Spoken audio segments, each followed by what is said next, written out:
Guys, you are welcome to Mr. Jenny piano lesson. This is week 1 of the piano lesson.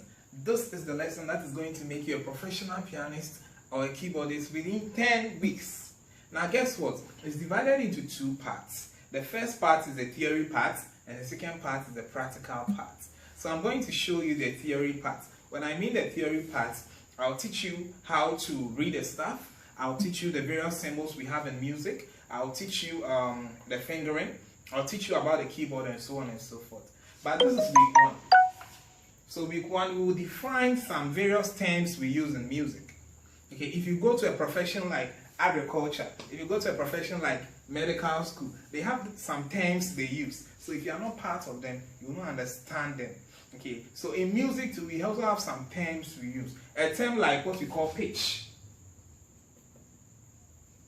Now pitch in music means the highness or lowness of a piece. The highness or lowness of a piece. How high or how low the piece is. Now when I say a piece means song. Okay, a piece means song. So if you are playing and I say, okay, increase the pitch, it means that let it go high or let it go low.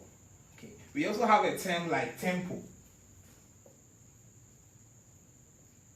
Tempo means how fast or how slow a piece is. Okay, so if you are playing and I say increase the tempo, what does it mean? It means that increase the speed. Reduce the tempo, then you know what it means. We also have a term like key signature.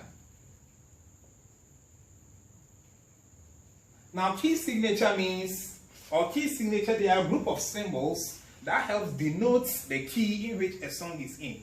Every song that you play on the keyboard has a specific key in which it is in. We can hear some pianists say that, oh, I'm playing this song in B flat. I'm playing this song in C sharp. Okay, that is the key signature. And we have 3 types of key signature. You can jot it down in your jotter. We have 3 types. The first one is called the sharp. This is how it looks like. On your phone, we call it the hash, but here it is called sharp. The second one is called flat, and the third one is more of the is natural. They call it the natural. Now guess what? Each and every symbol here has a purpose or a function. What does the sharp do? The sharp raises a note, whereas the flat reduces a note. And the natural, on the other hand, stabilizes or brings the note back to its original key. There is a subtopic here that I'll be doing in week 4 about the key signatures. You will learn to appreciate these signs. So these are some of the basic terminologies that we have in music. Okay, we even have what we call the octave. You know, anything oct comprises of 8 things. Octopus, it has 8 legs. Octagon, it has 8 shapes or 8 sides. Now, octave comprises of 8 consecutive keys on the keyboard. These are some of the various terminologies that we'll be using from henceforth. So, when you happen to come across them, you don't get scared. No, you really understand and appreciate them. Thank you very much. So, we'll move on to my table that I will draw. On the table, I will explain to you the various signs and symbols we use on the staff. Okay, the various signs and symbols we use on the staff. So we have the name here.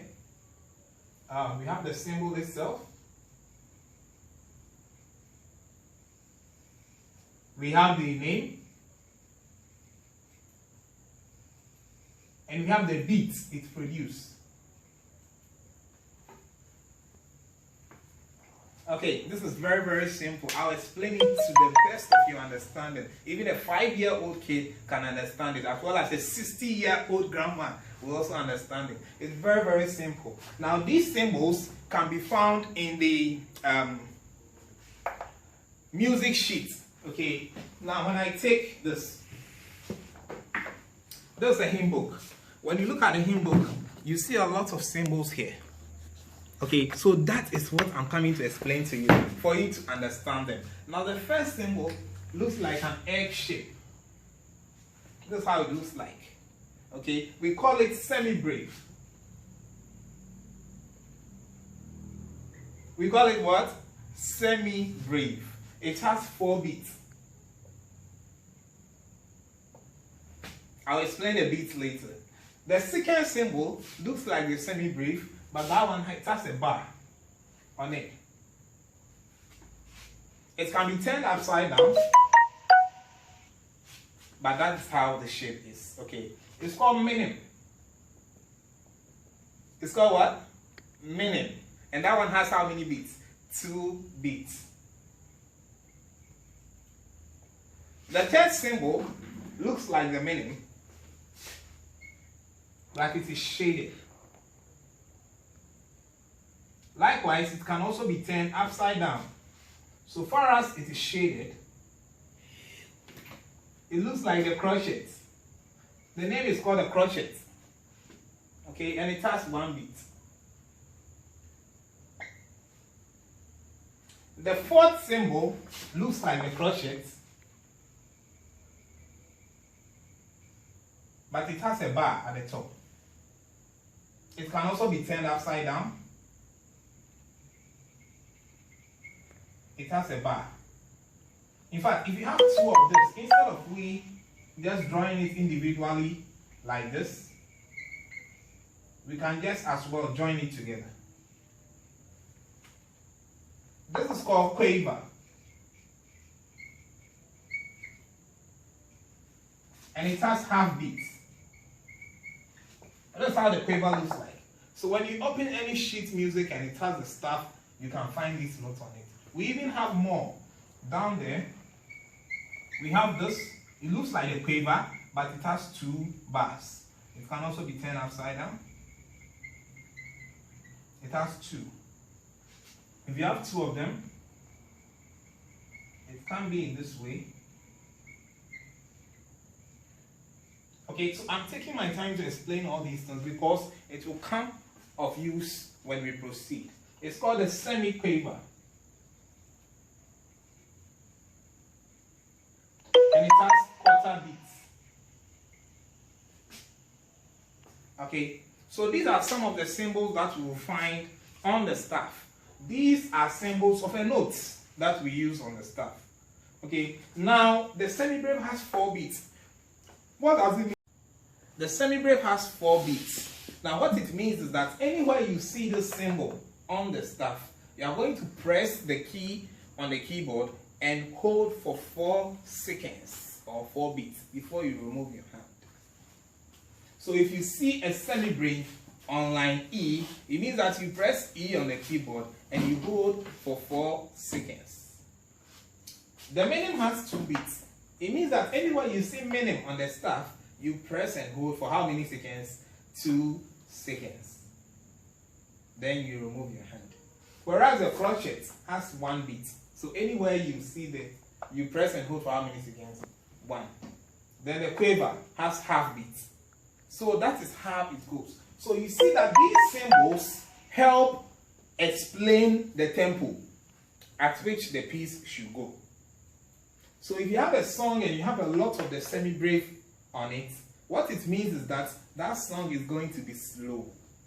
Because before you move from one note to the other, you have to press and wait for how many seconds? 4 seconds, another 4 seconds, another 4 seconds. So we have a song like Abide with me. You see the way we are dragging it? It has to do with a lot of these semi-breve and this minim. But if you have a song and it has a lot of quaver, which is half beats, it means from one note you need half seconds to go to the other note. So, hallelujah, hallelujah, hallelujah, hallelujah. You see how fast it goes. So from one note it's half seconds, half seconds, half seconds. You are going and you are going. So with these symbols, with the knowledge of them, it helps you know the tempo at which you should play the piece or the song. Has it been of help to you? So this is week 1. We've learned about the various symbols. Now there is one amazing symbol that I have to show you. We have what we call a clef. In music, we have two main types of clef. We have the treble clef and the bass clef. This is how the treble clef look like. So any sheet music or any script which has a staff on it, you happen to see this. When you see this, it is the treble clef.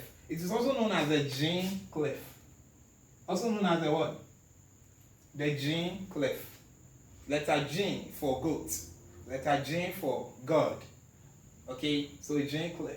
Then we have the bass clef or the bass clef, also known as the F clef. So you see the various signs and symbols here. Exactly. Okay, we'll make use of this. At least with the idea of the various signs and symbols at the week one, you'll be able to appreciate them when you see them in the music. We've talked about some various terminologies, the pitch, the tempo, the key signature, and so on and so forth. With time, as we proceed, you will get to understand all these symbols, okay, and appreciate how we can able to apply them to be a professional pianist. That's the end of week one. See you same time next week. Don't miss it. Salute.